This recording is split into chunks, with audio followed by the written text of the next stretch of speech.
Midi 17 minutes, vous êtes dans le show Wake Up, Ismaël Trépanier, John Bouchard aux news. Si vous avez des questions, live@rocket.com et live@rocket.com via MSN, vous envoyez le tout, si vous en avez bien entendu, pour Alain Sorald, qu'on va saluer à l'instant. Bonjour Alain, ça va bien?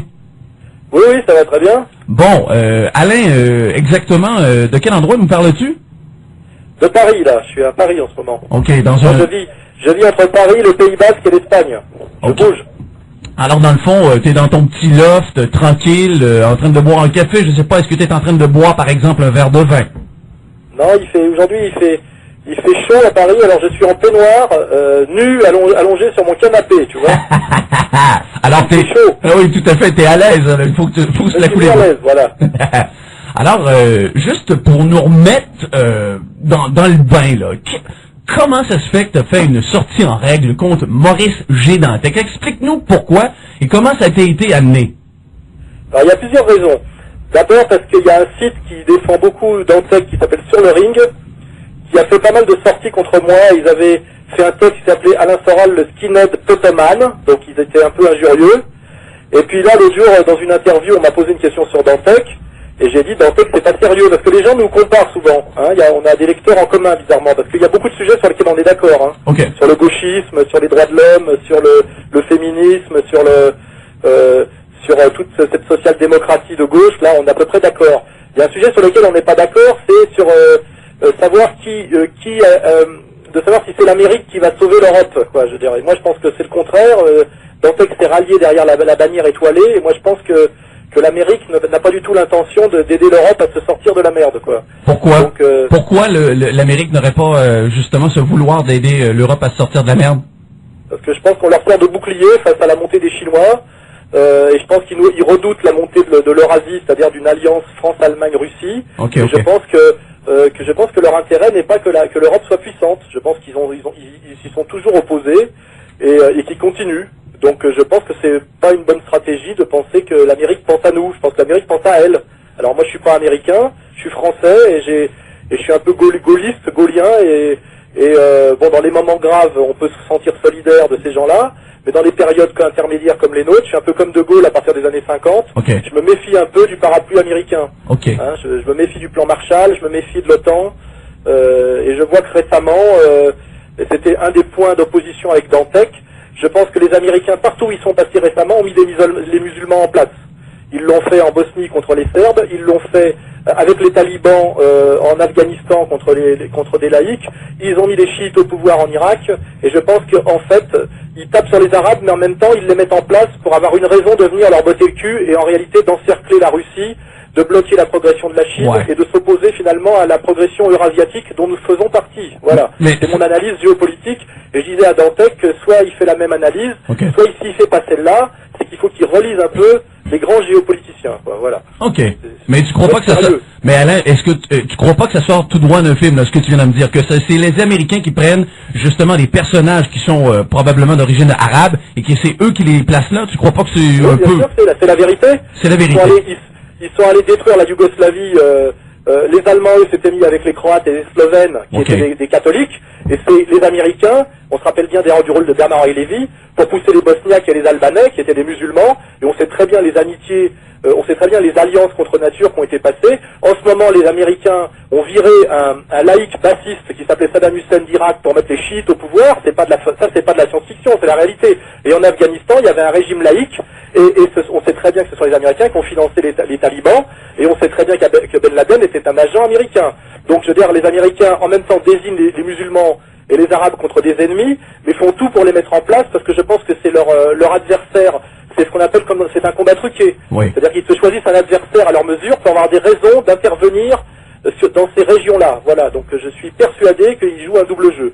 J'en suis certain. Mais je pense que Dantec l'a compris aussi. Hein. Alain, entre être persuadé et à être certain des informations que tu nous amènes comme ça, c'est deux poids deux mesures. Par exemple... Écoute, c'est simple. Pourquoi les Américains ont mis les chiites au pouvoir en Irak? Je veux dire, c'est une réalité. Ou alors ils sont très bêtes ou très maladroits. Mais qu'est-ce que la méfiance, Alain de Gaulle nous a pas amené dans la situation de dégradation que nous connaissons en ce moment là, de votre côté là? Non mais moi je pense qu'on vit une situation très dégradée en France aujourd'hui. à cause de l'immigration, mais c'est pas parce que ces gens-là sont des musulmans. En réalité, c'est parce que ces gens-là sont des délinquants sur le modèle américain, ultra-libéral, ultra-communautaire. Les gens qu'on a dans les banlieues où Dantec ne va plus, ils sont habillés en américain, en Nike, vous voyez, ils sont habillés en sportswear américain et ils se prennent pour des sous-prolétaires américains du ghetto. S'ils étaient plus français, et s'ils étaient moins communautaires, et même s'ils étaient plus musulmans, on aurait moins de problèmes. Ils ne sont pas du tout musulmans, c'est ça le problème. Oui, mais je pense que c'est un des problèmes. Je suis d'accord Alain, qu'ils s'habillent avec des vêtements américains. Ça c'est vrai. Ils ne sont pas des musulmans. Ils n'ont pas été élevés du tout dans la religion. Non. Ils sont ultra-libéraux. Ce sont des voyous. Voilà. Et je pense pas que l'islam est spécialement une religion de voyous. C'est-à-dire que l'islam pose des problèmes pour certains. Mais comme je l'ai dit tout à l'heure, Alain, entre ne pas penser que c'est spécialement et être, c'est vraiment deux choses différentes. Je pense que tu es d'accord là-dessus. Il y a une chose. Mais moi, dans mes livres, j'écris des choses assez complexes, assez mesurées. Si tu lis mes livres, j'en ai publié 9 jusqu'à présent. Oui, j'ai vu sur ton site. C'est de se mettre à délirer sur un espèce de djihad planétaire et là je me dis il délire et il faut faire attention parce que dans son délire, comme il a un côté science-fiction et un côté écrivain et donc homme de fiction, il se prend d'un seul coup pour un espèce d'homme politique et comme il a des lecteurs très jeunes, il pousse à la violence des jeunes et ça je pense que c'est dangereux. Voilà. Je pense que parce que de toute façon ça ne peut pas avoir d'effet positif. Voilà. Ben, je dis pas qu'il faut. Alain, est-ce que tu es au courant, Alain, qu'il y a eu 17 présumés terroristes ici, membres du djihad, ici en Ontario? Ouais, mais moi je suis pas en Ontario, je suis en France. Alors le problème de Dantec, c'est que quand il non, mais c'est parce que je fais référence à ce que tu viens de me dire concernant qu'il y a un djihad planétaire. C'est pour ça. Puis il y en a eu un juste ici à côté du Québec. C'est en Ontario. Ils viennent juste d'être arrêtés. Oui, mais moi je pense que c'est plutôt les Arabes qui sont humiliés par l'impérialisme américain, et effectivement que la montée de l'islamisme est plutôt une réaction de défense et de colère d'une civilisation et on va dire d'une zone géographique qui en ce moment est agressée en permanence. Mais il ne faut pas oublier quand même que c'est nous, les Occidentaux, qui dominons les Arabes, et nous le faisons depuis plusieurs siècles.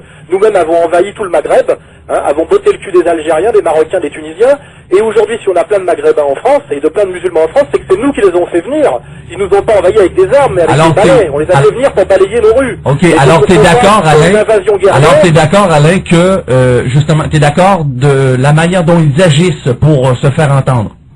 Ah ben ça c'est le problème des gens émotifs et en colère et pauvres et qui n'ont pas beaucoup d'éducation livresque, c'est qu'ils sont un peu brutaux certes, mais ça je ne le nie pas du tout.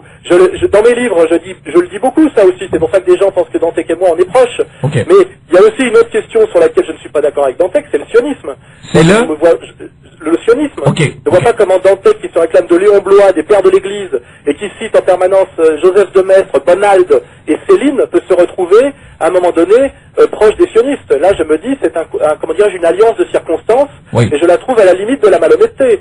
Je veux dire, moi, je suis en France, et j'ai pas du tout l'impression que les sionistes calment la situation en France sur les problèmes communautaires et d'immigration. J'ai plutôt l'impression qu'ils sont un des facteurs d'aggravation des tensions et je dirais un peu de dislocation de la France en tant que république qui au départ n'admet pas les communautés. Mais qu'est-ce qu'il faudrait, selon toi, Alain, qu'est-ce qu'il faudrait faire, Alain, qu'est-ce qu'il faudrait faire selon toi pour stopper, exemple, la violence qui ne fait que grimper en France? Moi, je parle de la situation française. En France, il faut réaffirmer la République. Dans la République française, il n'y a pas de communauté. C'est-à-dire qu'il y a des citoyens et on sépare la sphère publique de la sphère privée. Et dans la sphère publique, il n'y a pas de musulmans, de juifs. Il y a des citoyens français de confession juive ou de confession musulmane. Or, il se trouve que depuis des années en France, on ne parle plus de citoyens de confession ou d'origine juive, mais on parle de juifs de France, de communautés juives, de peuples juifs qui affirment leur solidarité avec Israël de façon de plus en plus brutale et apodictique. Et ça a créé une jurisprudence dans lesquelles se sont engouffrés les Français d'origine musulmane ou de confession musulmane, qui se mettent à faire du communautarisme violent et à déclarer leur soutien au peuple palestinien, comme les Français d'origine juive déclarent leur solidarité au peuple israélien. Ce qui fait qu'on a importé sur le territoire français une lutte israélo-palestinienne qui ne devrait pas exister. Mais ceux qui ont commencé, à mon avis, ce sont plutôt les sionistes. Et donc je leur demande de montrer le bon exemple. Or aujourd'hui, on fustige toute une gauche pro-palestinienne et toute une immigration pro-palestinienne qui n'ont fait finalement que répondre à une communauté juive très très ouvertement pro-sionistes. Voilà. Et je dis, il faudrait arrêter d'importer en France le conflit israélo-palestinien. Et malheureusement, je dis, les Juifs ne donnent pas le meilleur exemple. Or, Dantec, je crois, ne vit pas en France et ne se rend pas compte de cette situation. Okay. C'est ça que je lui reproche. Okay. Et là, je me suis un peu moqué de lui. Bon, c'était un peu, c'était sur le ton de l'humour. Mais quand pourquoi? même. Oui, c'est sûr que c'était sur le ton. Une discussion sérieuse avec lui. Mais comment ça se fait que, Alain, toi, qui es un adulte, tu te moques du physique comme ça de Maurice G. Dantec? Je te pose la question comme ça aussi naïvement, là. Parce que Dantec a beaucoup parlé de violence physique. Il a dit je casse la gueule. Il s'est pris en photo un peu dans des gros 4x4. Il a un peu joué à Rambo. Okay. Et là, je me suis un peu moqué de lui parce qu'au début, je l'ai provoqué en duel. Je dis si Dantec joue les Rambo, on peut se faire un combat puisqu'il n'y a pas de dialogue. Si il n'y a pas de dialogue intellectuel, on peut se faire un peu dans son ambiance Fight Club, puisque je crois qu'il est un peu fasciné par Palamieux, qui est le Fight Club. Je veux dire, on peut se faire un combat de boxe à la limite. C'était pour rire un peu, vous voyez. Et là, j'ai eu des gens qui se réclament de lui, qui ont d'ailleurs rien compris, qui m'ont menacé de violence, qui m'ont dit qu'ils allaient m'envoyer des Croates. Okay. Et c'est pour ça que j'ai fait mon petit mea culpa. C'était pour me moquer un peu de cette dérive. Et je pense que Dantec est un peu responsable de ça, parce que il joue un peu trop au matamor, quoi. Il joue au chef de ligue, il joue au chef de bande. Or, il n'est pas ça. Il est un écrivain solitaire, en plus. Alain, si je te dis ceci, 500 000 Juifs qui auraient commencé d'une certaine façon face aux millions de gentils musulmans, c'est une blague, là? Mais je te dis pas ça. Je te dis qu'en France, il n'y a pas de Juifs et pas de musulmans. C'est ça, exactement. Je veux savoir, c'est quoi que tu dis, toi? Je dis en France, il n'y a pas de Juifs et de musulmans, il y a des Français.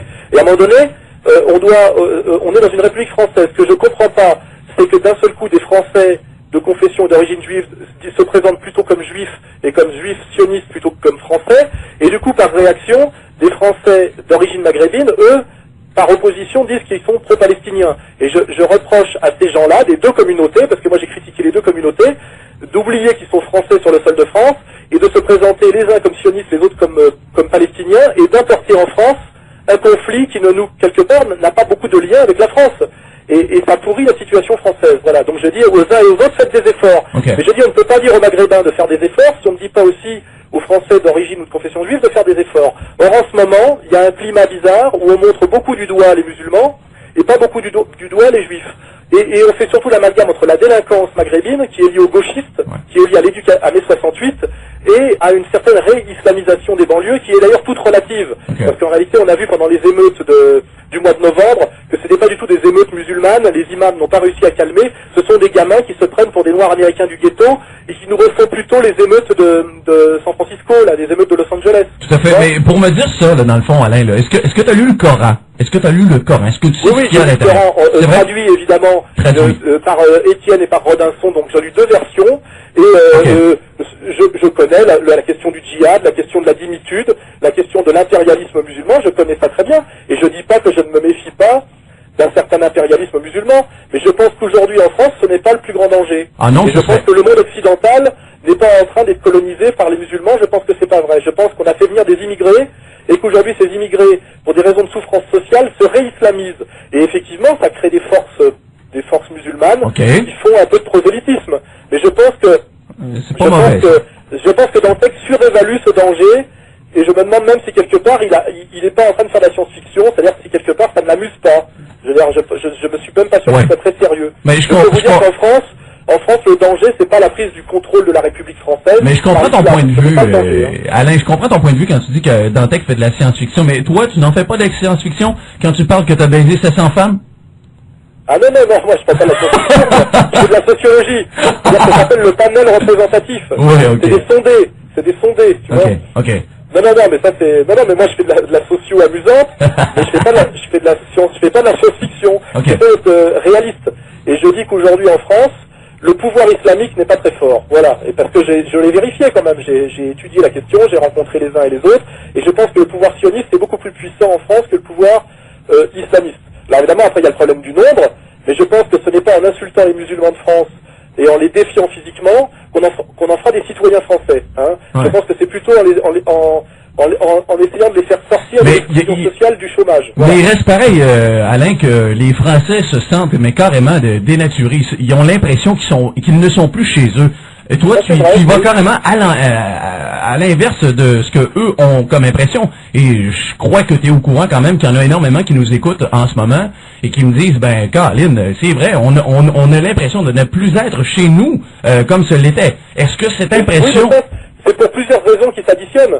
Et la raison majeure, effectivement, est l'immigration. Okay. Mais cette immigration, ce sont nos gouvernants français, Giscard d'Estaing, Monsieur Chirac, qui ont fait ce qu'on appelle une immigration non pas de travail, mais une immigration comment, je ne me rappelle plus le terme exact, enfin, ce qui s'appelle le regroupement familial. C'est-à-dire que cette invasion, on va dire, des gens du Maghreb a été voulue par le patronat français et les politiques français pour des raisons, je dirais, économiques, parce qu'ils pensaient faire comme ça un prolétariat de réserve et casser les acquis sociaux des 30 glorieuses et des travailleurs français. Mais il reste quand même, Alain, que c'est pas les Juifs, Alain, et je pense que tu es d'accord, c'est pas les Juifs qui crament, qui brisent et qui foutent à feu les voitures, quand même, et qui cassent la gueule des Français blancs. Je vais te dire un truc beaucoup plus précis. Vas-y. C'est la LICRA, qui est quand même une association totalement juive, qui a empêché les Français de souche comme moi de se plaindre depuis les années 60 de la délinquance d'origine immigrée, et qui ont protégé systématiquement, c'était le travail de la LICRA, l'immigration contre les Français de souche. Et depuis la deuxième intifada, parce qu'ils ont vu que ces immigrés d'origine maghrébine étaient finalement, par solidarité pro-palestinienne, beaucoup plus antisémites que les Français de souche dont je suis, qui ont retourné leurs alliances. Mais n'oublie pas que ce sont les élites juives de gauche, et notamment la LICRA, qui a systématiquement envoyé en prison et au tribunal les Français de souche comme moi quand ils se plaignaient des dangers de l'immigration maghrébine. Donc aujourd'hui, il faut qu'ils assument leur responsabilité dans cette histoire, tu vois. Lis l'histoire de la LICRA, lis l'histoire de l'intelligentsia de gauche, lis l'histoire des éducateurs trotskistes et du rôle catastrophique qu'ils ont joué dans la politique et l'idéologie pro-immigrationniste. Et c'est là où il faut faire son mea culpa, tu vois. Oui. C'est que toute cette apologie de l'immigration et du métissage vient des élites juives de gauche trotskistes de France, tu vois. Et c'est ça le fond du problème. D'une certaine façon, il y a une guerre à l'intérieur de la communauté juive, il y a une guerre interne entre les juifs de gauche pro-immigrationnistes et les juifs de droite anti-immigrationnistes. Et bien que ces gens-là règlent leurs problèmes entre eux. Nous, Français de souche, on n'a fait que subir et l'immigration et le communautarisme, tu vois. On est victime de tout ça. Et moi, je pense que le regroupement familial était une catastrophe, mais ce regroupement familial a été voulu par nos élites politiques et notamment par l'intelligentsia qui est très liée de la LICRA et l'intelligentsia trotskiste, qui est très liée historiquement aux élites intellectuelles juives. Et ça, c'est une réalité. Et j'aimerais bien que Dantec s'y intéresse, s'il avait un peu de courage, parce que pointer ça du doigt, c'est s'attirer beaucoup d'ennuis en France. Et il y a des gens qui veulent pas faire leur autocritique. Alain, est-ce que un Alain Sorade va soutenir Dieudonné pour les élections à la présidentielle? Non, je soutiens pas spécialement Dieudonné pour l'élection à la présidentielle, je soutiens Dieudonné au nom de l'égalité républicaine et au nom du droit de s'exprimer. C'est-à-dire que moi... Alors tu soutiens les commentaires de Dieudonné d'une certaine façon? Comment? Tu es d'accord avec les commentaires de Dieudonné, d'abord? Bien sûr, je suis d'accord avec le droit de Dieudonné de s'exprimer. Mais par contre, je ne suis pas plus proche de Dieudonné politiquement que de Le Pen. Hein. Je suis entre les deux aujourd'hui. Je suis pour la liberté d'expression totale. Or aujourd'hui, un type comme Dantec a le droit de dire des choses assez brutales en France sans s'attirer d'ennuis et de procès. Et que je sache, il n'a eu aucun procès en France. Et je m'en réjouis car je suis contre la judiciarisation, la persécution. Je suis pour la liberté d'expression totale. Et je ne reproche rien à Dantec. Je dis que moi, quand j'ai dit le 10e de ce qu'il a dit, en m'attaquant plutôt aux sionistes et aux élites intellectuelles juives proches de la LICRA, qui aujourd'hui d'ailleurs sont dans une contradiction totale, puisqu'il y en a qui sont très anti-immigration et les autres qui continuent à soutenir l'immigration. Quand j'ai dit le 10e de ce qu'a dit Dantec, je me suis attiré beaucoup d'ennuis. Donc moi, je réclame l'égalité, je réclame l'égalité et je suis contre le deux poids deux mesures. Je réclame la liberté pour Dantec d'avoir peur et de pointer du doigt les musulmans, et moi je réclame la liberté pour Soral de pointer du doigt les contradictions à l'intérieur de la communauté juive sur la question de l'immigration maghrébine en France. Voilà, tu vois, c'est ça le vrai sujet. Voilà. On a fait analyse la situation française, tu verrais qu'il y a un vrai problème à l'intérieur de la communauté juive aujourd'hui, de la tendance de gauche qui continue à défendre l'immigration au nom de l'antiracisme, tu vois, Alain, la tendance de droite, Alain, j'ai ici effectivement que la France bascule. Oui. Alain, j'ai un commentaire de Dantec ici qui dit que depuis 2000, Saddam montrait des signes de glissement vers l'islamisme. Qu'est-ce que tu en penses, Alain? S'il a glissé vers l'islamisme, c'est que l'embargo américain et le lâchage de tous les pays occidentaux ne lui ont pas laissé d'autre choix. Or, en réalité, comme leader du parti Baas et des nationalistes comme les Syriens, ils étaient historiquement, notamment comme Kadhafi, le Libyen, la plus grande force, je dirais, nationaliste, et il s'inscrivait plutôt dans une tradition nassérienne. Et on sait très bien que le destin des pays arabes était plutôt la laïcité. On l'a vu avec Atatürk. Or, en réalité, c'est plutôt le retournement des Américains, et on l'a vu avec Mogadech, après on l'a même vu d'ailleurs avec le Shah d'Iran. On sait très bien que les Américains n'ont pas du tout empêché Khomeini de prendre le contrôle de la Perse, enfin de l'Iran, parce qu'ils avaient peur des fantasmes des fantasmes impérialistes du Shah d'Iran qui leur avait un peu échappé. Et moi je crois que les Américains jouent souvent un jeu dangereux avec les musulmans, et que normalement les Américains s'ils étaient mais le jeu se joue à deux aussi, Alain. Il se joue même à plus que deux, il se joue à trois, parce qu'il y avait les Russes dans l'histoire. Les Russes aussi dans l'histoire, c'est ça, mais ça se joue pas tout seul. Les Américains se sont mis à devenir aussi anti-islamistes et à faire... oublie pas les musulmans, oublie pas, t'as oublié quelque chose. Les musulmans aussi, ils faisaient partie justement de ce grand jeu. Oui, mais les musulmans sont les moins forts du jeu. Les plus forts sont les Américains. Aujourd'hui, les Russes sont tombés. Les Européens, finalement, n'ont pas d'armée, entre guillemets. C'est une petite puissance, c'est une grosse puissance, mais seulement économique. Et en réalité, moi, ce que je refuse d'admettre, c'est qu'aujourd'hui, l'empire musulman est l'empire le plus faible de tous.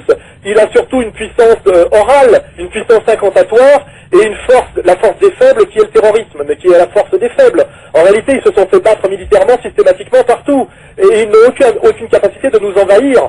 Et à la limite, leur seule puissance de nuisance, c'est de transformer quelques sous-prolétaires maghrébins de banlieue en bombes humaines. Mais même tu vois maintenant, l'Iran est rendu quand même avec justement la possibilité de confectionner des armes d'autodestruction massive. Ils ont le nucléaire, là, l'Iran. Puis là, ils font languir un peu. Pour l'instant, ils ne l'ont pas. Pour l'instant, ils ne l'ont pas. Oui, ils l'ont, Alain, quand même. On sait très bien que si l'Iran veut se doter de la bombe, c'est que l'Iran a très peur de l'encerclement de l'Iran par les Américains qui ont conquis l'Irak, et qui sont positionnés dans tout l'ancien glacis soviétique. Je vais pas te faire ils sont encerclés en fait par la puissance américaine et leurs alliés sionistes dans la région qui eux ont la Mais tu sais autant bien que moi, Alain, tu sais autant bien que moi, Alain, que les musulmans détestent énormément les valeurs occidentales. Mais les musulmans détestent d'autant plus les valeurs occidentales qu'on essaie de leur imposer les valeurs occidentales. Non. Mais bien sûr que si. Mais non. Tu sais très bien que le pauvre empire arabo-musulman est le dernier qui résiste, on va dire, à la déferlante, on va dire, occidentale, qui en fait est la déferlante américaine, c'est-à-dire la société libérale consumériste. Ouais, mais à quelque part, lorsqu'on va habiter à un endroit, Alain, lorsqu'on va habiter à un endroit, il faut nécessairement aussi adopter d'une certaine façon les valeurs d'où est-ce que tu vas habiter. Ça va de soi. Exemple, moi si je vais en Afghanistan, j'irai pas commencer à dire que je suis catholique. Je sais très bien que je vais me faire couper la tête ou on va me foutre en prison. Je pense que ça fonctionne comme ça. Et ça va de soi. Viens pas me dire que, justement, lorsqu'ils vont en Europe et faire éclater, ils vont briser tout, ils vont tout saccager. Viens pas me dire que c'est juste des délinquants. Qui a détruit le catholicisme en France? Ce ne sont pas les musulmans, ce sont les gauchistes, ce sont les trotskistes, ce sont certaines élites que tu connais très bien. Le catholicisme en France n'a pas eu besoin des musulmans pour être détruit. Ce sont les petits bourgeois de gauche français qui ont craché sur le catholicisme, sur le pape, et qui ont dégueulé sur toute leur histoire. Je veux dire, nous avons nous-mêmes fait le travail, et quand je dis nous, c'est pas mort. Je veux dire, ce sont les élites de gauche françaises, les élites trotskistes, tu vois. Le travail a été fait bien avant que les musulmans arrivent. Les musulmans ne font que ramasser un cadavre, tu vois ce que je veux dire? Ils ne font que piétiner un cadavre. C'est Charlie Hebdo qui dégueule sur le pape et sur la catholicité. Mais juste entre toi, oui, je sais que c'est ça que tu dis, mais juste entre toi et moi, là, toi, t'es considéré comme un mécréant au niveau de l'islam, ok? T'es considéré comme un mécréant au niveau du Coran. T'es d'accord avec ça, toi? Et aussi... Moi, je veux te dire un truc, c'est que moi, quand j'ai voulu aller voir le film de Mel Gibson qui s'appelle La Passion du Christ, qui n'est jamais que l'évangile selon saint Matthieu, il a voulu m'empêcher de voir ce film en France. C'est un arabe qui s'appelle Tarak Benamar qui nous a permis de le voir, et c'est le Mnibret, et ce sont toutes les élites juives mondiales qui voulaient nous empêcher de voir ce film sur notre histoire et sur la passion du Christ. Donc, le problème est là, c'est que je pense que les musulmans n'ont pas plus la haine du Christ que certaines élites dont je ne peux pas trop parler, tellement c'est dangereux heureux d'en parler. Bon. Mais je te rappelle que sur le film de Mel Gibson, ce ne sont pas les musulmans qui nous ont voulu nous empêcher de renouer avec notre histoire chrétienne. Ce sont d'autres élites parfaitement identifiées, tu vois. Donc moi je te dis, je suis un catholique, bien plus que Dantec, parce que je me suis pas converti, je suis né catholique et baptisé, je suis profondément catholique, tu vois, et profondément chrétien, et je te dis que les gens qui détestent le Christ et ce qu'il représente sont plutôt aujourd'hui les chrétiens sionistes, c'est-à-dire à la limite que aujourd'hui un protestant sioniste déteste peut-être plus le Christ qu'un musulman, tu vois ce que je veux dire. Mais j'ai l'impression aussi, Alain, puis ça pourrait être normal depuis tout à l'heure qu'on discute ensemble comme ça, et j'apprécie notre conversation, parce qu'on débat de quelque chose qui est maintenant à l'échelle planétaire, c'est-à-dire l'islamisation partout à travers la planète. Et oui, peut-être, d'une certaine façon, ce n'est pas une puissance, mais elle est en devenir. Et si on ne stoppe pas cette puissance, laisse-moi terminer, si on laisse pas on n'empêche pas la puissance qui risque un jour de faire au même titre que Hitler, qui est, lui, Hitler, avait des penchants justement vers l'islamisation, eh ben, c'est clair, mon ami, qu'on va s'en faire éclater, c'est clair qu'on va se faire éclater la gueule et rapidement. Il y a une chose qui est sûre, c'est qu'on a l'impression depuis tout à l'heure, Alain, que on cherche toujours des excuses pour, dans le fond, d'une certaine façon, là, tu sais, modérer l'islamisation, modérer les musulmans. C'est pas ça que je dis. C'est pas ça que tu dis. Ben, explique-toi comme il faut pour qu'on te comprenne. Je dis clairement que moi, en tant que catholique français et européen, je pense que pour sauver ce qui est ma civilisation helléno-chrétienne, civilisation gallo-romaine, je fais beaucoup plus confiance à Poutine, n'est-ce pas, qu'aux-sionistes et qu'aux-chrétiens sionistes. Voilà. C'est ma conviction et elle est payée par des faits. Je pense que soit Dantec se trompe, soit il veut pas comprendre, soit il est trop loin du terrain. Et je pense que ce ne sont pas les musulmans qui ont détruit le catholicisme français. Le catholicisme français est détruit depuis 2 siècles. Il a été détruit par la maçonnerie, il a été détruit c'est une histoire parfaitement identifiée. Les musulmans ne font qu'aujourd'hui monter sur un vide qui a été créé par une tradition qui se prétend républicaine et qui est en fait une tradition qui me paraît d'ailleurs beaucoup plus maçonnique, qui a systématiquement détruit nos traditions chrétiennes et catholiques. Voilà, donc il ne faut pas se plaindre aujourd'hui que des gens soient fascinés par un monothéisme viril qui est l'islam, parce qu'en réalité cette progression ne se fait pas de manière guerrière, mais sur un vide que nous avons créé nous-mêmes, qui est la destruction de nos propres valeurs, et de nos propres valeurs chrétiennes et catholiques. Et quand on se réclame de Léon Bloy, moi j'ai lu entièrement Léon Bloy et Dantec l'a lu, d'un seul coup, je vois pas comment on peut être chrétien sioniste en ayant lu Léon Bloy. Mais il faut être honnête. Tu vois, oui, tout à fait, mais Alain, est-ce que toi, en tant qu'individu, t'es une personne qui est jalouse du succès des autres? Jalouse des autres, pas du tout. Moi, je suis 85 kilos, j'ai une bite de 20 cm, une femme sublime, et j'ignore la jalousie, tu vois ce que je veux dire? Et par ailleurs, je suis un garçon charmant et plein d'humour. Je suis sérieux sur les sujets sérieux. Et je demande à Dantec, à un moment donné, d'être sérieux. Et ce que je vois, c'est que Dantec pratique beaucoup l'anathème, c'est-à-dire qu'il fait beaucoup il est beaucoup dans la logorée, et d'ailleurs, il le fait assez bien, il a du talent, mais c'est souvent au détriment de l'argumentation. Parce que, par exemple, je ne vois pas comment Dantec peut à un moment donné se réclamer de Léon Bloy, et penser que ce sont les musulmans qui ont détruit la catholicité, quand tout relève de Léon Bloy, et de montrer la destruction de la catholicité par la République, qui est en réalité les maçons. Et ça, c'est l'œuvre de Bloy. Donc, à un moment donné, soit Dantec est bloyiste, soit il ne l'est pas. Mais on ne peut pas être bloyo-sioniste. Ce n'est pas possible. C'est schizophrène. Ou alors, il faut s'appeler, je sais pas, il faut s'appeler Finkielkraut. Et dans la schizophrénie totale, et ça, c'est pas mon problème. Le problème, et je pense que là, on est dans la psychopathologie. On n'est plus dans la sociologie, on n'est plus dans la géopolitique, on n'est plus dans le monde des idées. Mais Alain, tombons sur un volet humoristique. Est-ce qu'on peut, parce que tu as parlé de l'acné de Maurice Gédantec, est-ce qu'on peut parler de ta calvitie très prononcée? Oui, c'est lié à ma testostérone. C'est que j'ai beaucoup d'hormones mâles, et donc physiquement, d'ailleurs, les sionistes trouvent que je ressemble un peu à Moshe Dayan. Tu vois Malade. Non, j'ai un très grand respect pour le général Moshe Dayan. J'ai un très grand respect pour les hommes qui assument leur position virilement et qui t'affrontent de face. Voilà. Et moi, j'ai rien contre Dantec, mais je dis que Dantec, c'est facile de cracher sur les musulmans planqués au Québec à 6000 km, et que s'il veut à ce point-là sauver la France, qui est mon pays et qui est ma terre maternelle, qui reviennent chez nous se battre ici, et il verra de près que finalement il voit pas bien le problème, parce que je pense qu'il mélange la situation américaine et la situation française, qui n'est pas tout à fait la même. Et peut-être que moi, si j'étais américain, je serais républicain et antidémocrate, ce que je comprends tout à fait, mais en tant que Français, qui défend les intérêts de la France et de l'Europe telle que je la conçois, c'est-à-dire de cette Europe chrétienne, qui était plutôt, à mon avis, incarnée par les Serbes que par les Bosniaques, tu vois ce que je veux dire? Oui. Je pense que Dantec, là, se trompe. Alors, soit c'est parce qu'il est trop loin, soit c'est parce qu'il a des intérêts à se tromper. Et là, je veux pas mettre le doigt sur quelque chose de dangereux. Mais tu crois pas... je me demande si quelque part, on va pas passer des alliances. Mais Alain, tu crois pas que, dans le fond, ta calvitie est liée directement à ton alcoolisme profond? Non, parce que je ne suis pas du tout alcoolique. Je suis professeur d'éducation physique, sportif de haut niveau, et je ne suis absolument pas catholique, absolument pas alcoolique. Excuse-moi, tes informations sont mauvaises. L'autre jour, je buvais de la grenadine. C'était pour faire français. Et en fait, c'était de la grenadine. Tu vois. Donc, je ne suis pas du tout alcoolique. Ok. Mais bon, j'ai rien contre les alcooliques, ils ont un certain charme. Par contre, on m'a dit que Dantec, c'est tout à son honneur, fumait beaucoup de pétards. Et peut-être que quand il a trop fumé de pétard, il se met à délirer. Mais moi, j'ai rien contre le pétard. Hein. Je me dis, des fois, Dantec délire un peu. Il ne devrait pas uniquement se faire prendre en photo avec son M16, il devrait se prendre en photo avec son M16 et son pétard, qui est son vrai M16. Son M16 d'homme de plume. Tu vois.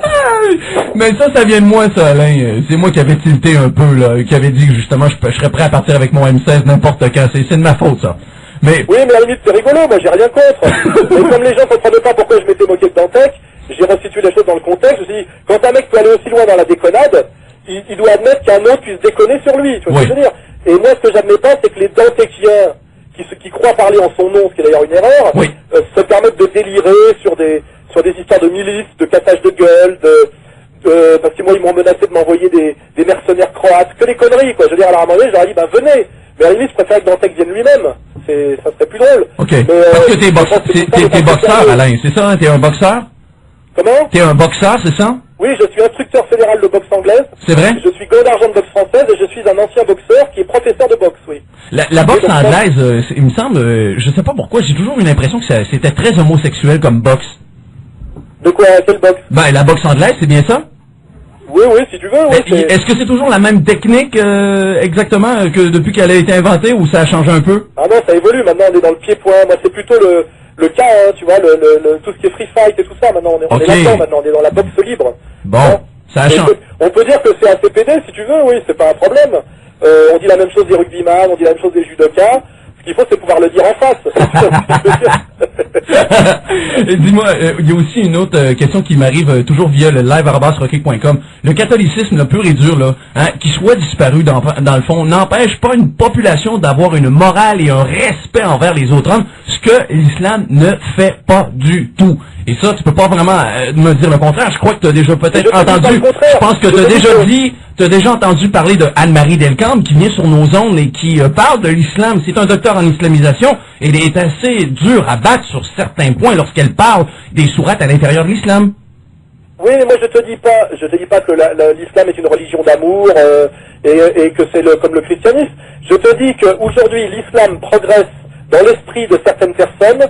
Un, sur de la misère sociale chez les Maghrébins, et deux, sur des Français comme moi, sur le fait qu'on nous a détruit notre religion, et que c'est plutôt la République maçonne qui l'a détruit, et qu'en fait c'est nous-mêmes qui avons fait ce travail de destruction. Et que le meilleur moyen finalement de bloquer l'expansion de l'islam en terre chrétienne, ça serait tout simplement de renouer avec nos valeurs à nous. Et je pense que même les musulmans nous respecteraient beaucoup plus. Pourquoi les musulmans nous méprisent à ce moment-là? Alain, là-dessus, tu vois là-dessus. Des décadents. Ouais, mais là-dessus, Alain, désolé. Alain, non. Alain, là-dessus, je suis pas d'accord. De toute manière, si on ne pratique plus le catholicisme ou le christianisme, peu importe la religion que tu voudras, c'est tout simplement probablement une évolution de l'être humain au niveau de sa logistique en tant que logistique intellectuelle. Tu sais, un moment donné, chaque chose en son temps, chaque chose évolue, chaque chose. Tu sais, il y a des trucs qui apparaissent, il y en a d'autres qui disparaissent. Et là, en ce moment, je pense pas qu'il faut revenir à nos valeurs comme dans le temps, là, avec nos grands-parents, puis qu'elle allait tout simplement labourer les champs. Je crois qu'il est temps de se concentrer en 2006. C'est quoi qu'il faut faire et qu'est-ce qu'il faut amener comme point positif pour améliorer la situation avec les musulmans. Et ça, c'est très nécessaire. Des insultes. Je pense qu'il faut arrêter de les insulter comme dans arrêter de les envahir militairement comme le fait George Bush, arrêter de persécuter les Palestiniens comme le font les sionistes, et déjà ils seront moins paranoïaques, parce qu'ils ont raison de l'être, ils seront moins agressifs, et ils auront moins un sentiment d'injustice, parce qu'en réalité, eux se sentent complètement écrasés par notre civilisation occidentale, de l'argent, du sexe, de la consommation. Et eux, quand on dit à un musulman qui méprise la femme, qui vous disent mais vous en Occident vous montrez les femmes à poil, vous les transformez en putain et en objet de désir sexuel, et ils disent vous croyez que c'est ça le respect de la femme? Et moi j'ai fait un texte qui s'appelle Le voile et le string, où je montre que finalement il y a deux manières d'opprimer la femme, il y a le voile et le string, c'est-à-dire la prostitution occidentale et la marchandisation, et c'est largement aussi laid. Et je dis simplement, on n'a pas de leçon à donner aux musulmans en ce moment, en tant que société consumériste, décadente et complètement sexualisée, et complètement, je dirais, dans la perversité sexuelle. Sauf que les musulmans, Alain, sauf que les musulmans, en majeure partie, les musulmans extrémistes, parce qu'il ne faut pas non plus généraliser, je suis tout à fait d'accord avec ça. J'en ai pas rencontré beaucoup des musulmans extrémistes. Hein. Pardon? J'en ai pas rencontré beaucoup des musulmans extrémistes, je dirais franchement. Ouais, t'es peut-être pas allé au bon endroit, je sais pas. Non, mais je suis à Paris, en France, j'en ai pas rencontré tant que ça. Okay. Je pense qu'il y a beaucoup de fantasmes, il y en a pas beaucoup. Mais il y a pas tant que ça. Mais il y a ici, de toute manière, au niveau des mosquées, par exemple, eux demandent qu'on les respecte énormément. C'est ce qu'on essaie de faire, mais disons que c'est assez difficile. Et je pense que c'est typiquement humain, Alain, de réagir comme ça lorsqu'il y a des histoires d'attentats terroristes. Non, mais moi, ce que je vais te dire, par exemple, pour la France, c'est que Nicolas Sarkozy, qui est le candidationniste français, est pour le financement public des mosquées. C'est lui qui a créé qui a organisé l'islam de France officiellement. C'est-à-dire qu'il y a un double langage chez ces gens-là qui est très étrange, tu vois. C'est que Sarkozy, en même temps, soi-disant qu'il s'opposerait à l'islam, fait tout pour l'aider à se structurer en France. C'est quand même très bizarre, tu vois. C'est que moi, si j'étais Sarkozy, je serais pas pour le financement public des mosquées. C'est-à-dire que l'État français n'a pas à financer les mosquées, tu vois. Marine Le Pen a parfaitement raison contre lui. S'il y a des mosquées qui doivent se construire en France, elles doivent être payées par les fidèles. Et parce que c'est de la sphère privée, ça s'appelle la liberté de culte. Mais moi, ce que je trouve étrange, c'est que les champions officiels du sionisme en France sont ceux qui font le plus, finalement, pour que s'implante l'islam en France. Ils le font par l'idéologie de gauche, de la LICRA, des loges et du gauchisme trotskiste, et ils le font aujourd'hui par la droite sioniste incarnée par Sarkozy, qui est quelque part, qui annonce officiellement la volonté de la discrimination positive envers les Maghrébins, le financement étatique des mosquées. Donc je suis très étonné de ce double langage, et à gauche et à droite. Mais qu'est-ce que tu veux, on me demande, Alain, via le live avant sur rockcake.com, qu'est-ce que tu veux entendre par sionisme? Ça serait bien que tu l'expliques parce que les auditeurs me le demandent. Sionisme en France, c'est quelque chose de très simple. Ce sont des gens qui sont en général français et souvent d'origine ou de confession juive, et d'ailleurs pas systématiquement, qui se sont aussi ralliés et qui ont en permanence à l'esprit les intérêts et la défense de l'État d'Israël. C'est très présent en France. Il faut savoir qu'en France, on a une communauté juive très importante, qui est la plus importante d'Europe et de très loin, puisque nous avons de 6 à 700 000 juifs, alors qu'il n'y en a que 40 000 en Italie, par exemple, tu vois, et que c'est très présent dans le discours français. Et que les gens qui sont proches des sphères de pouvoir, et que ce soit médiatique ou politique, savent que la communauté organisée sioniste est très présente, très puissante, très organisée en France, et en permanence à défendre des intérêts sionistes. Or, aujourd'hui, beaucoup de gens qui se réclament de cette tendance, et notamment Nicolas Sarkozy, c'est pratiquement, c'est assez officiel. C'est assez officiel, oui. Finalement, lui est pour le financement étatique des mosquées. Il a organisé l'islam de France. Il est pour la discrimination positive. Il a finalement une attitude que j'estime assez étrange. Et la tendance, on va dire, des sionistes de gauche, qui existent aussi, qui sont les gens proches de la LICRA comme M. Gobert, ont systématiquement emmerdé les Français de souche quand ils se plaignaient de l'immigration, et ont beaucoup persécuté M. Le Pen et beaucoup diabolisé M. Le Pen, qui lui était le premier depuis 30 ans à montrer du doigt les dangers de l'immigration maghrébine et musulmane. Donc il fallait que ces gens-là ont diabolisé et marginalisé le Front National depuis 30 ans. Il ne faut pas qu'ils se plaignent, alors qu'ils se sont opposés à l'homme qui s'opposait depuis 30 ans à l'islamisation de la France. Comment tu vas leur expliquer ça, toi?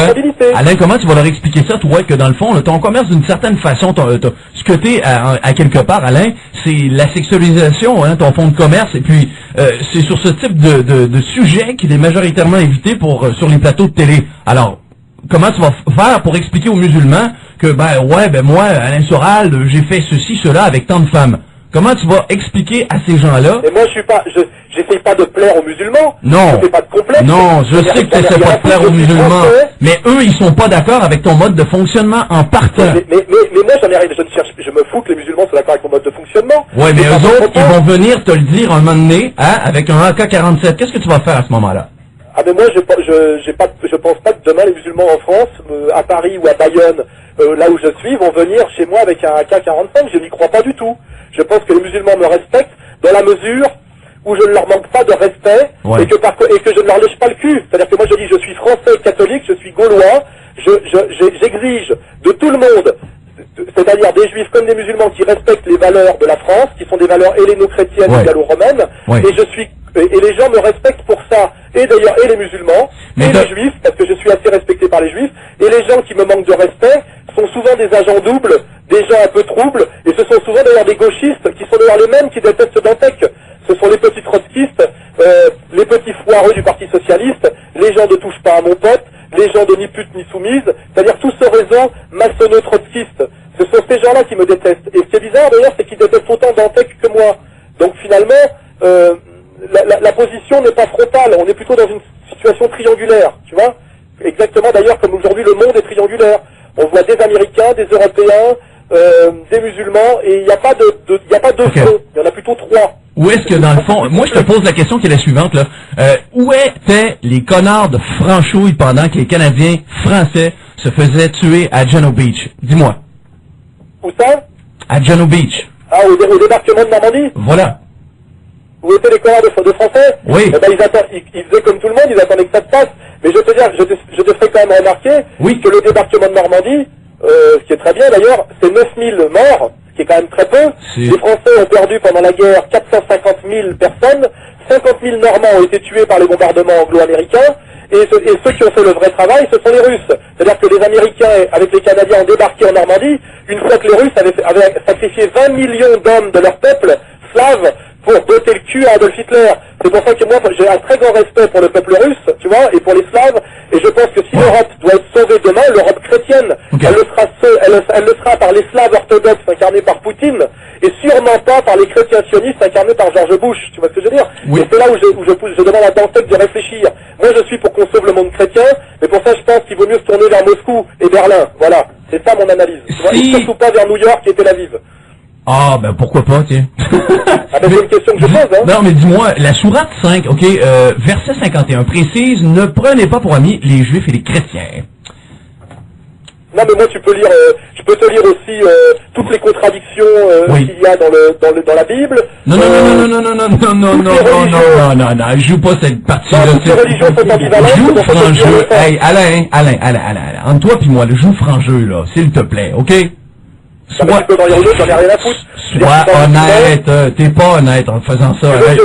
T'es un mec qui est vraiment intelligent. T'es très intelligent, Alain, ok? Mais il y a une chose qui est sûre. Pardon? Cultivé? Je suis très intelligent et très cultivé, j'ai beaucoup lu. Ouais, je vais dire cultivé aussi, c'est vrai, tout à fait. Mais il y a une chose qui est sûre, la sourate que j'ai devant moi, ok? C'est Anne-Marie Delcambre, qui est un professeur en islamisation et docteur d'État. Alors je pense que aussi à quelque part, et c'est pas une deux de pique, là. Tu viendras réécouter le vendredi, hein, elle passe au même temps que je t'ai lâché un coup de fil. C'est un peu loin pour moi, mais tu sais, moi j'ai étudié l'islam et je crois pas du tout. Non, mais elle, c'est un docteur. C'est un docteur. Est-ce que t'es docteur? Non, mais je crois... Bon, ben c'est ça, alors. Tu sais, chaque chose en son temps, mon ami. T'es pas docteur, elle, c'est un docteur. Elle a fait ça toute sa vie. Elle a fait ça toute sa vie, Alain. Regarde, ça sera vraiment pas là, ok? Arrête de me couper la parole. Je te respecte là-dessus. Je veux pas trop te couper la parole. Alors, dans le fond... Je te dis que je suis d'accord avec toi sur le fait que le prophète armé et que l'islam est plutôt une religion expansionniste, prosélytique. Et je te dis pas du tout que l'islam est comparable au bouddhisme ou à un certain christianisme laïcisé. Je suis d'accord avec toi, mais je te dis que ce n'est pas notre pire ennemi, et je te dis qu'on surévalue sa force et sa capacité de nuisance, et que cette surévaluation est la stratégie même américano-sioniste.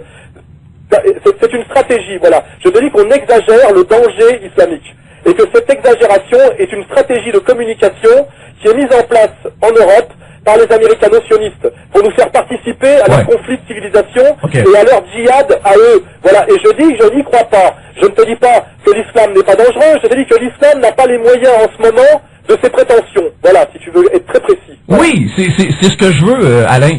Moi, je cherche pas non plus. C'est même pas dans mon intérêt aujourd'hui de faire une entrevue, de te dire que t'es un sale con ou autre truc comme ça. Moi, dans mon intérêt, c'est de t'écouter parler, savoir ce que t'as à dire, ce que t'as dans les tripes. C'est carrément ça. Ok. Je suis précis. Moi... Je ne te dis pas que les musulmans sont des gentils, mais je te dis qu'ils n'ont pas beaucoup de moyens d'être méchants aujourd'hui face à l'Occident, et notamment par rapport à ce qu'on appelle les chrétiens sionistes, c'est-à-dire l'axe américano-sioniste qu'on appelle l'axe du bien. Est-ce qu'on pourrait... Je te dis que l'axe du bien est beaucoup plus puissant que ce pseudo-axe du mal, et qu'en réalité l'axe du mal, malheureusement, c'est plutôt que se défendre par des petits moyens qui sont le terrorisme, exactement comme les Palestiniens quand ils deviennent des bombes humaines. C'est parce qu'au bout de 60 ans de résistance où ils ne font que perdre tout leur combat, et on le voit encore aujourd'hui, et ben ils en sont réduits à ces extrêmes-là. Mais Alain, dis-moi, notre pire ennemi en ce moment, est-ce que l'on devrait craindre notre pire ennemi en ce moment? Est-ce que ce serait les Chinois, par exemple? Ah ben moi je pense que les Chinois ont beaucoup plus de moyens de nous botter le cul dans l'avenir que les Arabes, oui, ça c'est clair. C'était déjà la thèse de Louis-Ferdinand Céline, qui est mon écrivain préféré, comme celui de Dantec. Et il l'écrivait déjà à la fin des années 50, que de toute façon, les Chinois régleraient la question de fond, tu vois. Et je pense que Dantec, comme moi, sait de quoi parlait Céline quand il parlait de la question de fond. Parce qu'il a lu les mêmes livres que moi, monsieur Dantec. Tu vois.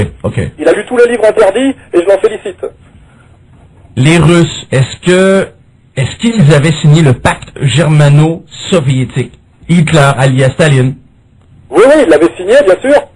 Il avait signé pour continuer à pouvoir s'armer. Il avait signé parce que dans leur logique stalinienne, c'est-à-dire une logique de révolution qui n'était plus internationale mais nationale, et qui était une forme de national-socialisme de type, ça s'appelle le stalinisme, ils avaient tout à fait raison de le faire, c'était très intelligent. La preuve, c'est que Staline a fait, grâce à son intelligence politique, de la Russie, qui était une petite puissance en 1905, une puissance qui se faisait botter le cul par toutes les puissances d'Europe, il en a fait la deuxième puissance du monde, rivale de la très grande Amérique, et je pense que tous les Russes aujourd'hui sont des nostalgiques de Staline, qui avait fait de l'Empire soviétique une énorme puissance qui imposait le respect au monde entier, alors qu'un pauvre type comme Gorbatchev en a fait, une puissance qui se fait humilier en permanence par les Américains, et qui s'est fait piquer un à un tous les joyaux de son empire, notamment par monsieur Soros, qui travaille pour l'axe du bien. On l'a vu en Ukraine, on l'a vu en Biélorussie, et je pense que tout ça, tu connais ce sujet à peu près, et que en fait, le connais sûrement encore mieux que toi. Et je te dis que, heureusement, aujourd'hui, Poutine est en train de redresser un petit peu les choses, et de remettre sur pied l'Empire russe, et je m'en félicite. Moi, je suis un très grand admirateur de monsieur Poutine. C'est vrai? Bien sûr. Parce que moi, je suis comme Dantec, et j'aime les nations fortes et fières d'elles-mêmes. Tu vois ce que je veux dire? Mais la Russie, elle aussi, est en train de se faire envahir concernant les musulmans. Alain, oui, je pense que c'est au courant. Qui est-ce qui a armé les islamistes tchétchènes? Tu crois que c'est les Russes qui l'ont fait ou les Américains? D'où vient la question tchétchène, d'après toi? Qui a armé les Tchétchènes? Réfléchis. Tu vas voir, tu vas trouver la réponse très vite. Oui, Hein? Voilà. Donc c'est une fois de plus la démonstration de ce que je te dis. Les Américains mettent des islamistes partout au monde pour affaiblir les Russes et affaiblir l'axe, on va dire la progression de l'Eurasie, c'est-à-dire Paris, Berlin, Moscou, Pékin. Et ils jouent un jeu dangereux, ils mettent les musulmans partout au pouvoir. Et pourquoi les mettent au pouvoir? Parce qu'ils savent que ce sont des faibles et qu'ils pourront les envahir et leur botter le cul comme ils veulent. Et je te dis qu'aujourd'hui, le meilleur allié des islamistes au monde, ce sont en réalité les Américains. C'est très subtil comme stratégie, et c'est déjà écrit chez les géopoliticiens américains dès les années 70, parce qu'ils avaient anticipé sur le déclin de l'URSS, et ils disent il faut qu'on se trouve un nouvel ennemi après l'Union soviétique, qui va justifier notre impérialisme américain et le présenter au nom du peuple américain qui est démocrate comme une stratégie de défense, car une démocratie ne peut pas vendre auprès de son propre peuple. Mais ça revient à dire encore que la menace islamique. Oui, mais dans le Coran, Alain, là, il y a une chose qui est très claire. Au Coran, parce que tu veux pas m'entendre finir ma diatribe sur le fait que l'islamisme est une stratégie américaine. Voilà. Alors elle n'est pas fondée sur rien. Mais je veux dire, c'est une loupe américaine mise sur un petit problème, voilà. Qui peut d'ailleurs être un petit problème très chiant sur le plan local, quand on vit dans une banlieue parisienne, pauvre, ou quand on vit dans certains endroits, dans un pays... Mais est-ce que tu es d'accord sur une chose? Est-ce que tu es d'accord sur une chose? Si ils ne sont pas d'accord, les musulmans, avec nos valeurs occidentales, alors pourquoi ils émigrent chez nous? Et pourquoi ils nous demandent des subventions pour leur foutue mosquée, quand même? Parce qu'on les a fait venir. Premièrement, c'est Giscard et Chirac qui les ont fait venir. Deuxièmement, parce que la LICRA et toutes les élites, on va dire trotsko-maçonniques, leur ont dit que les Occidentaux, les catholiques, les Français étaient de la merde. Tu vois ce que je veux dire? Je vais pas te raconter 30 ans d'histoire, parce qu'ils ont empêché M. Le Pen de dire que l'immigration maghrébine était dangereuse, et que finalement, voilà, je veux dire, le sale boulot a été fait, Et c'est tout. Et aujourd'hui, ils sont là, c'est nous qui les avons fait venir. Ce sont des gens chez nous qui leur ont donné les pleins pouvoirs de nous insulter, de nous critiquer. Et moi, comme je suis un type honnête, quand on jette une pierre dans mon jardin, je ne vais pas frapper la pierre. Je cherche la main qui l'a jetée. Tu vois ce que je veux dire? Oui. Et la main qui a jeté cette pierre dans mon jardin, ce n'est pas l'islam, ce n'est pas les musulmans. L'islam et les musulmans, c'est la pierre. La main qui a acheté ça dans notre jardin, c'est le patronat français, la bourgeoisie française, la vieille tradition maçonnique française, et certaines élites que je ne peux pas nommer, sinon je risque de me retrouver en prison. Voilà. Tu vois? Dis-moi, et tout le monde l'a compris, tout le monde le sait, y compris Monsieur Dantec. Qu'est-ce que tu penses, Alain? Monsieur Dantec n'a pas les couilles de s'affronter à cette vraie puissance, donc il affronte les musulmans parce que les musulmans c'est un ennemi facile, c'est un ennemi fragile et faible, tu vois. Il n'a pas les couilles d'affronter. Ouais, ça je suis pas d'accord avec toi là-dessus du tout. Et c'est des gens qui sont hyper organisés, hein, de plus en plus. On a fait la constatation dernièrement justement avec les 17 présumés terroristes ici en Ontario. Ils étaient prêts à faire péter et solide pas mal oh oui, ils voulaient même couper. Hey, c'est pas compliqué, Alain. Ils étaient tellement bien organisés qu'ils avaient le plan de match était de couper la tête du président ici qui est Stephen Harper. Ils sont hyper organisés. C'est pas des gens qui sont dénués de tout pouvoir quand même. Ils sont capables de faire très mal. Très mal. Ah mais je te dis pas le contraire. Mais ils n'ont jamais que proliféré sur nos faiblesses et sur de petits mariels qui nous ont affaiblis systématiquement, tu vois. Okay. C'est-à-dire que moi c'est ça, je dis ça et je le redis autant que ça que tu veux. Et moi je te parle de la situation française que je connais bien, je ne me permettrai pas de qui est assez chaotique. Canadienne. Elle est assez chaotique. La France a perdu tous les moyens de se défendre contre l'immigration, contre l'islam, etc. A perdu tous les moyens de se défendre en tant que peuple, en tant que nation chrétienne, etc. Et cet affaiblissement n'est pas venu des musulmans ni de l'islam, il est venu d'ailleurs. Et ce travail-là, si tu veux t'y intéresser, il ne faut pas très longtemps pour comprendre d'où c'est venu. Voilà. Qu'est-ce que tu penses, Alain? On le subit encore aujourd'hui. Alain, qu'est-ce que tu penses de la tribu K? T'as 2 mots peut-être sur ça? Eh ben la tribu K, si tu veux, c'est l'imitation du côté des Noirs de ce que font la LDJ et le Bétard du côté des Juifs. Donc si tu veux, ils les ont imités. Voilà. Bon bah, le problème c'est que quand la République française, l'État français et la police française admettent ouvertement qu'en France existent des milices communautaires extrémistes qui frappent, qui ratonnent des citoyens français comme moi, eh ben ça crée une jurisprudence qui fait que d'autres communautés se sentent le droit de faire pareil. Donc moi je suis pour la dissolution de la tribu K, mais aussi pour la dissolution du Bétard et de la LDJ. Okay. La LDJ étant interdite en Israël et aux États-Unis. Parce que c'est encore contre les Juifs, hein. Tu sais que c'est encore contre les Juifs que la tribu K a un problème, hein. Qu'est-ce qu'elle a comme problème, la tribu K? La tribu K, elle a un problème avec les Juifs. Oui, mais c'est des histoires entre eux, ça. C'est des histoires de délire communautaire, de peuple élu, de... Ben, c'est du racisme. Oui, c'est des histoires de racisme. C'est le racisme noir contre le racisme juif. Oui, okay. Bon ben, c'est très éloigné de ce qu'on appelle la République française. Normalement, ces gens-là devraient être des citoyens français, okay. Et tout devrait bien se passer. Mais comme d'un seul coup, il y a des milices racistes qui se mettent en place en France et qui ratonnent, d'ailleurs qui ratonnent des Français, des Noirs, etc., ça crée des tensions communautaires et ça crée des milices et des contre-milices. Et moi, j'ai dit très tôt dans mes livres qu'il fallait arrêter tout ça. Tu vois, le problème en France, c'est que on laisse certaines milices agir impunément, et que ça crée finalement d'autres milices. Et moi je suis pour la dissolution de la tribu K et la dissolution de la LDJ. Or le problème en France aujourd'hui, c'est que la tribu K va être dissoute en 24 heures et qu'on a aujourd'hui des syndicalistes de la police, notamment un délégué syndical de la CFTC, qui dit que la LDJ et le Bétard font un rôle d'auxiliaire de police dont il se félicite, alors que la LDJ a poignardé il y a 2 ans un commissaire de police. Et tout ça impunément. Je veux dire, donc, on est dans une situation très, à 2 poids 2 mesures en France qui est très dangereux, et je le déplore, et je pense, moi, qu'il faudrait dissoudre toutes les milices au nom de la République qui normalement n'admet pas les milices communautaires. Tu vois? Est-ce que tu es capable de me définir, Alain, le racisme fait par les Juifs? Ça peut ressembler à quoi? J'ai pas dit le racisme fait par les Juifs, j'ai dit qu'il y a certains... Non, je te demande de me définir, ça ressemble à quoi le racisme fait par les Juifs? Ah mais moi je dis pas qu'il y a du racisme juif, je dis qu'il y a certains extrémistes qui se réclament d'ailleurs de la communauté juive et qui eux ont une vision qui se réclame ouvertement d'un théoricien qui s'appelle Jabotinsky, tu n'as qu'à le lire, tu lis le mur de fer, tu vas sur le site du Bétard, il y a tous ces textes, et qui lui est un idéologue dont le maître à penser est Mussolini, et qui lui effectivement affiche ouvertement une idéologie raciste, racialiste, colonialiste. C'est d'ailleurs son droit, parce que moi je suis pour la liberté totale. Mais à un moment donné, il faut assumer, tu vois ce que je veux dire? C'est-à-dire qu'à un moment donné, il faut reconnaître qu'il y a des milices d'extrême droite juive et qui ont un discours de type raciste, élitiste, dominateur, etc. Et que malheureusement, ces gens-là et ceux-là seuls ont l'impunité totale.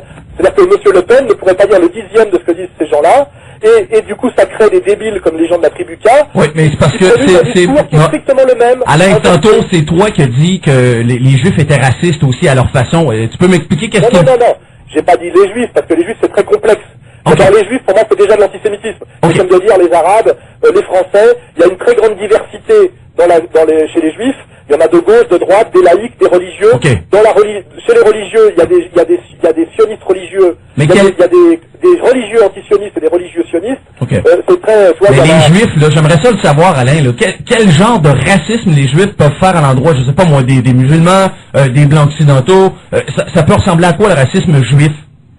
Non, je te parle d'une certaine idéologie d'extrême droite prônée par certaines, notamment par les gens de la LDJ et du Bétard, et ayant le droit, eux, de proférer des idées d'extrême droite, effectivement, ça fait un effet de contagion. Tu vois, voilà, c'est tout. Okay. Alors tu me feras pas glisser sur un terrain qui ne m'intéresse pas de parler du racisme juif, parce que je pense que le racisme juif, c'est une fausse question. C'est comme dire le racisme chrétien, c'est des questions... Mais non, mais explique-le, c'est toi qui as dit ça tout à l'heure. Comment? Mais c'est toi qui as dit ça tout à l'heure. Explique-moi, c'est quoi comment un juif peut être raciste? C'est quoi qu'il va faire comme type de racisme envers les autres? Ah bah, je vais te le dire très simplement. Quand on prétend faire partie d'un peuple qui est le peuple élu et qu'on pense que cette élection, cette supériorité d'ordre divin se transmet par la loi du sang, c'est-à-dire par le sang de la mère, eh ben effectivement, on peut dire qu'il y a là-dedans un contenu qui tendanciellement pourrait être, si on a fait une lecture laïque et de type universaliste, humaniste, contenir certains germes racistes, bien sûr, c'est indéniable. Des germes, après, on va dire, tu l'as dit, des germes, c'est ça, des germes. Des germes. Oui, mais ça me paraît clair comme démonstration. Oh, oui, tout à fait, c'est très clair. J'appartiens à un peuple supérieur de droit divin et ça se transmet par le sang de ma mère. Effectivement, c'est la supériorité légitimée par le sang, ça peut être considéré comme raciste. Ça a été un débat qui a été même à l'ONU, on en débat depuis très longtemps, c'est un débat très intéressant, mais après, bon, on peut dire c'est de la liberté de culte, c'est une religion, si ça reste dans la sphère privée, Alain, la liberté de culte, ça ne pose pas de problème. Okay, mais ça Alain... quand ça vient dans la sphère politique. Et en France, normalement, ça devrait pas poser de problème. Alain, on a l'impression, les auditeurs me disent que tu mélanges les peuples et les religions. Ah ben, je suis désolé, le judaïsme, c'est à la fois un peuple, une religion, c'est tout ça en même temps. Excuse-moi, je connais un peu mieux la question que vous, alors, tu vois, hein? Tu vois, oui, c'est vrai, t'es tellement intelligent. Une nation d'un peuple et d'une religion chez les juifs. Je suis désolé, hein, là, je veux pas blasphémer, tu vois, hein? C'est comme l'islam est une religion et une nation en même temps. C'est une religion politique, tu vois ce que je veux dire. Il y a que le christianisme qui fait la séparation totale, tu vois, qui est complètement, on va dire, privatisé. C'est-à-dire que c'est un problème d'âme et d'individu, tu vois. Et encore, dans le catholicisme d'État, c'est-à-dire les monarchies théocratiques, c'est-à-dire avant la Révolution française, on pouvait parler effectivement de religion d'État, ce qui n'est plus le cas aujourd'hui. Mais il y a finalement dans les trois monothéismes aujourd'hui, il n'y a que le mien, c'est-à-dire le christianisme, qui est là, on va dire, réduit à la sphère privée. Tu vois, les crétins qu'on appelle par ici. Comment? On appelle ça les crétins par ici. Oui, on peut les appeler comme on veut. Mais j'ai très bien conscience que à la fois le judaïsme et l'islam sont des religions politiques, tu vois ce que je veux dire, profondément. On me dit ici, Alain, que l'islam n'est pas un peuple. Qu'est-ce que tu en penses? C'est une nation. Alors un peuple, non, puisque ça dépend de la définition qu'on donne d'un peuple, mais puisque je signale que le plus grand nombre de musulmans aujourd'hui sont des gens qui racialement ne sont pas des arabes, puisque c'est l'Indonésie, tu vois ce que je veux dire. Donc ce sont là où il y a le plus de musulmans aujourd'hui, c'est dans la sphère indienne. Donc effectivement, l'islam n'est pas un peuple, oui. Mais comme de dire que les juifs sont un peuple, c'est très ambigu, puisque les séfarades et les ashkénazes ne sont génétiquement pas du tout de la même origine. On voit bien qu'il y en a qui sont des gens qui viennent d'Europe de l'Est et qui sont plutôt blonds, roux, et qui me ressembleraient plutôt à moi, et dont on dit qu'ils seraient plutôt originaires de la région des Khazars, alors que les séfarades sont des juifs arabes, et on voit bien que racialement c'est pas les mêmes. Donc tout ça, ce sont des questions qui sont pas très intéressantes, puisque ce qui compte c'est plutôt les idées. Qu'est-ce que les idées contiennent par rapport à des bornes symboliques qui sont le progressisme, la réaction, la droite, la gauche. Et moi, on a le droit d'être de droite, on a le droit d'être réactionnaire. Je suis peut-être un peu même moi-même. Ce que je n'aime pas, c'est moi, je te dirais plutôt, Alain, t'es trop toi-même. Je dirais même que la plupart des gens te considèrent très prétentieux. Mais j'ai des raisons d'être prétentieux. Pourquoi t'as des raisons d'être prétentieux puis d'être au-dessus de tout le monde, de faire du me, myself and I? J'ai des raisons d'être prétentieux parce que j'ai écrit 9 bouquins dans ma vie qui sont des trucs sérieux et qui fait que j'ai le droit de parler, c'est tout. C'est pas la discussion. Ok. Les gens modestes ont souvent raison de l'être, hein. Ok. Je ne suis pas plus modeste que Dantec, tu vois ce que je veux dire? Ok. J'avoue tout à fait que j'ai cette humilité de me reconnaître assez prétentieux, oui. Ok. Parce que j'ai un cerveau qui fonctionne bien. Ah, t'as un cerveau qui fonctionne bien. Voilà. Bon. Je vais essayer de garder intact, d'ailleurs. C'est pour ça que j'évite les dérapages maintenant, tu vois. Ok. Je dis à Dantec effectivement qu'il fasse ça comme moi, de penser qu'on peut rigoler sur certains sujets. Moi, j'ai été menacé physiquement, agressé physiquement. Ça me ferait beaucoup chier que Dantec soit agressé par des islamistes et des musulmans fanatiques en France à cause de ce qu'il a dit bêtement. Oui. Et je dis aux islamistes musulmans, Dantec est un artiste, Dantec est un auteur de science-fiction. Ben, au même titre que toi, au même titre que toi, Alain, c'est la même chose que toi. Toi, Alain, tu fais la même chose que Maurice G. Dantec. Tu fais la même chose que Maurice G. Dantec, qui est un artiste aussi. J'espère que tu te reconnais comme un artiste. C'est ce que je dis Dantec, c'est un type comme moi, c'est un artiste, il faut le respecter comme un artiste. Là, un artiste, et surtout pas l'agresser physiquement comme on m'a agressé moi. Et je n'aimerais pas que Dantec te fasse agresser les musulmans, comme moi j'ai été agressé par les juifs extrémistes, puisque moi ça m'est arrivé. Et je dis à Dantec, fais attention quand tu te mets à déconner comme ça à la radio pour t'amuser, c'est que tu peux heurter des gens qui fonctionnent avec leur cerveau reptilien, et qui ne sont pas tous prix Nobel, même s'ils parlent beaucoup des prix Nobel de leur peuple, et qu'il y a vraiment des cons dans les communautés d'extrémistes, et que c'est toujours les plus cons, est-ce que tu crois... Oui, mais est-ce que tu crois qu'en étant un petit peu plus toi-même, tu réussirais à vendre davantage de bouquins? Est-ce que tu croirais que... Moi, je suis pas un commerçant, moi. Ah non, t'es pas un commerçant. Pour les vendre. Ben, t'es un vendeur. T'es en train de vendre t'es en train de vendre Alain Soral, là. Je suis désolé. Ce que tu fais en ce moment avec moi, c'est de la vente. Tu te vends. Tu vends ta personne, ta personnalité, tes opinions. C'est comme ça que ça fonctionne. T'es en train de faire d'une certaine façon un commerce. C'est comme ça que ça s'appelle. Oui, à part qu'en France, je vais te dire un truc que tu sais pas. C'est que quand t'es un peu... Ah oui, j'ai hâte de l'apprendre. En France, tu passes beaucoup moins facilement à la télévision, tu vois ce que je veux dire? Ok. Tu vois? Ça, tout le monde le sait, hein. Ouais. C'est pour ça que Dieudonné a disparu des médias, tu vois? C'est-à-dire que si j'étais commerçant, je serais sioniste aujourd'hui, tu vois? Comme Dantec. Parce que je peux te dire que c'est plus facile, hein, quand même, hein. Mais comme je suis un honnête homme, et que mes valeurs ne me conduisent pas vers cette idéologie-là, eh ben, je reste fidèle à mes valeurs, quitte à être un petit peu marginalisé, tes valeurs. Vendre moins de livres. On peut en parler de tes valeurs. J'imagine que t'as subi quand même une grande frustration étant jeune en ayant un problème avec tes parents qui ils sont un couple mal marié, c'est bien ça? Oui, mais je m'en suis remis très bien. Comme j'étais grand, beau et fort, et que j'ai baisé plein de grossesses, je m'en suis remis très bien. Très narcissique, le complexe narcissique, Alain, attention. Je vais te dire mieux que ça, parce que je vais te dire la vérité. J'ai eu la chance et le mérite d'épouser une très belle femme de très bonne famille, ce qui fait que j'ai pas besoin de travailler, ma femme est riche, tu vois ce que je veux dire? Donc en plus je suis un macro, tu vois, je suis alors, un profiteur. Sur l'argent de ma femme. On appelle ça un profiteur. Voilà, bah il faut que tu le saches. Donc j'ai même pas besoin de vendre des livres, tu vois. C'est pour ça que je m'en fous un peu, tu vois. Ok. Je suis pas... alors peut-être que Dantec, lui, pour des raisons physiques, effectivement, a épousé une pauvre, ce qui était au-dessus de mes moyens, et qu'il est obligé de vendre beaucoup de livres pour payer son train de vie, et que ça l'oblige à être plus sioniste que moi. Voilà. Oh merde, c'est bon. Tu vois à quoi ça joue finalement, hein. Oui, j'aurais eu de l'acné, j'aurais eu de l'acné à l'adolescence, aujourd'hui je suis sioniste, tu vois. J'aime ça, mec. Je joue à ça, tu vois. J'aime ça, moi, Alain. J'adore ça aujourd'hui. C'est pour rire, hein. Oh, regarde, je m'amuse moi aussi. Tu sais bien que la première fois que j'ai vu ta tronche, on m'a dit fais attention, il est dangereux. Je suis pas dangereux du tout, moi. Je suis dangereux que pour moi-même. Il va tout massacrer. Mais non, je suis dangereux uniquement pour moi-même. On me reproche d'être suicidaire. Il est clair, Alain, aussitôt que tu viens ici au Québec, si un jour tu fais le saut d'une certaine façon, on sait pas pour vendre tes livres, mais Dieu sait, t'as pas besoin de vendre tes livres, tu t'es marié avec une femme riche, eh bien, je sais pas, moi je te propose un duel, parce que tu fais de la boxe, j'aimerais ça essayer de voir, de challenger à Alain Soral, un duel de boxe, juste pour le plaisir. Ah bah écoute, si vous me payez le voyage, ta blonde, Alain, un instant, demande à ta copine, là, qu'elle te paye ton voyage. Ma femme, elle va quand même pas payer pour que tu puisses boxer avec moi. Ma femme, elle paye que pour moi. Non, mais si vous me payez le voyage, je viens, et on fait une vidéo, il n'y a pas de problème, moi j'adore m'amuser, tu vois. Ah, ici, moi, je suis, regarde, on met déjà, parce que, combien mesures-tu, Alain? 1m87. 1m87? Oui. Ce qui fait 6 et 3 presque, c'est ça? À peu près 6 pieds 3, oui. Parce que là, ils ont pas le même système métrique, ils sont un peu retardés en France, désolé. Non, le système métrique est beaucoup plus rationnel. Non! La Révolution française. C'est un des rares acquis effectifs de la Révolution française. Faut pas nous l'enlever. Le reste, c'était pratiquement une escroquerie. Moi, je suis d'accord un peu avec Demestre, qui était savoyard comme moi. Ok. Au niveau de ton poids, ça ressemble à quoi? Je fais 84 kilos. 4 pouces. Crème, tu fais un bon 200... Hey, mon Dieu, 215 livres, est-ce que tu t'entraînes? Oui, je m'entraîne, oui. Ah oui, je suis correct en boxe encore. Je suis pas mal, hein. Ok, mais tu fais de la musculation un peu?